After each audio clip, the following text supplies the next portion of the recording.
Good evening, members of Alami's Bayatha. This is your Commodore, Latham. I'd like you to join me for a new holiday tradition of the Commodore reading A Visit from St. Nicholas. 'Twas the night before Christmas, when all through the house not a creature was stirred, not even a mouse. The stockings were hung by the chimney with care, in hopes that St. Nicholas would soon be there. The children were nestled all snug in their beds, while visions of sugar plums danced in their heads. A mam in her kerchief, and I in my cap, had just settled our brains for a long winter's nap. When out on the lawn there arose such a clatter, I sprang from the bed to see what was the matter. Away to the window I flew like a flash, tore open the shutters and threw up the sash. The moon on the breast of the new fallen snow gave the luster of midday to objects below, when what to my wondering eyes should appear but a miniature sleigh and 8 tiny reindeer. With a little old driver so lively and quick, I knew in a moment it must be St. Nick. More rapid than eagles, his coursers they came, and he whistled and shouted and called them by name. Now Dasher, now Dancer, now Prancer and Vixen, on Comet, on Cupid, on Donner and Blitzen. To the top of the porch, to the top of the wall, now dash away, dash away, dash away all.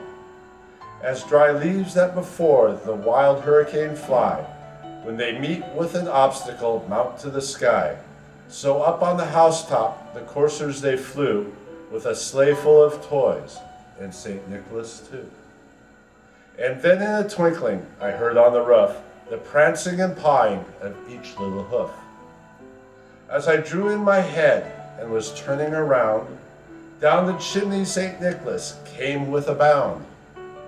He was dressed all in fur from his head to his foot, and his clothes were all tarnished with ashes and soot.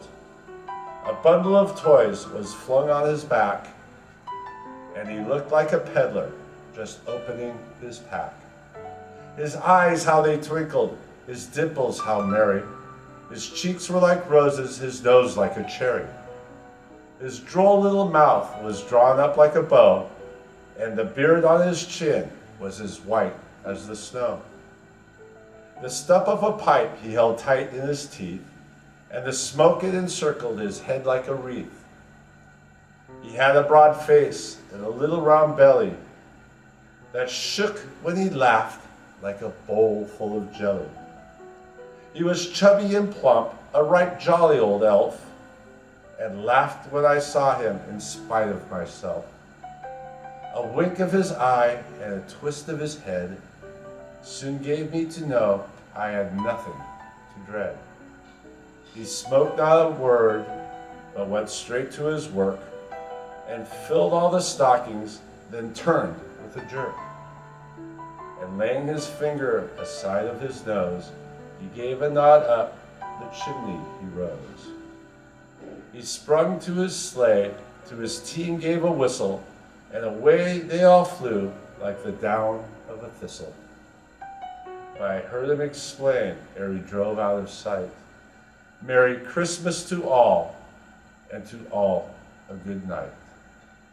I hope that your holidays and the rest of your year are wonderful.